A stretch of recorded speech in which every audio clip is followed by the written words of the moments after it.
So I decided to go to the doctor. And I don't know about you, but I hate doctors. They terrify me. And of course, this was a woman doctor. Jesus, I nearly ran right out of the place. But then I was thinking, what would I rather have? A man or a woman feeling me? So that kind of made it easier. But even so, it was, embarrassing. And the mad thing was, the room was upstairs and the curtains were open. And didn't the 19A fly right past? The whole top deck nearly broke their necks to try to get a gander. She closed curtains after that. So anyway, I start telling her about my mole and cancer and all this. And she starts feeling me with like plastic gloves on. And I'm lying on this bed like a baby almost. And that's the thing.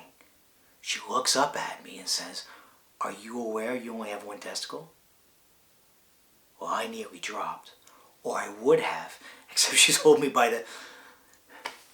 And obviously one of them hadn't dropped or something. "You're joking," I says. She looks up at me and says, "Surely you must have noticed." But that's the thing. I always just assumed I had two. Like, I never bothered counting them. I thought maybe they were just so close together they felt like one. Or if one was down there, the other one was off doing something. Like, I don't know. I just never thought about it.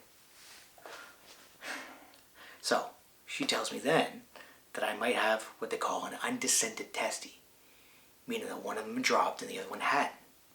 She says I gotta go get it checked out because if one of them is still up there, it had to be removed because guess what? It could become cancerous. So, she writes me a note to take to the urologist at the hospital. I make an appointment and 6 weeks later and I go. He tells me I got a 1 in 4 shot of not being fertile. Now I can't be a father. I says, "Is there any way of finding out whether I'm fertile or not?" So he tells me there's this sperm analysis test I can do if I really want to. Anyway, I go off and a couple weeks later I come back for the ultrasound. And I am delighted that I don't have cancer. I'm delighted I don't have cancer. Cancer of the missing ball. And I'm thinking this would be a great story for the lads if ever I have the nerve to tell it. Right?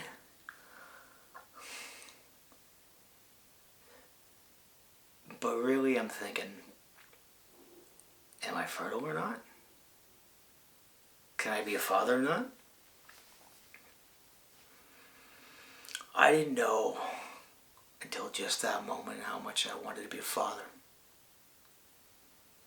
Like, it's stupid, but I'd started imagining it. What it'd be like, walking with a little fella and holding his hand and teaching him how to cross the road. Or a little girl and you're holding her up in the air. And the way they look down at you, they're so amazed to be up high. And just being a good dad, like, encouraging your kid,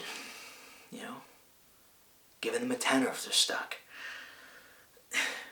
Asking them how they are and always knowing if something's up. And being there for them. Being there for them, always, always. Giving your life for them. Giving your life to them. Fucking hell. That's the kind of man you want to be. The kind of person you want to be. More of those kind of people,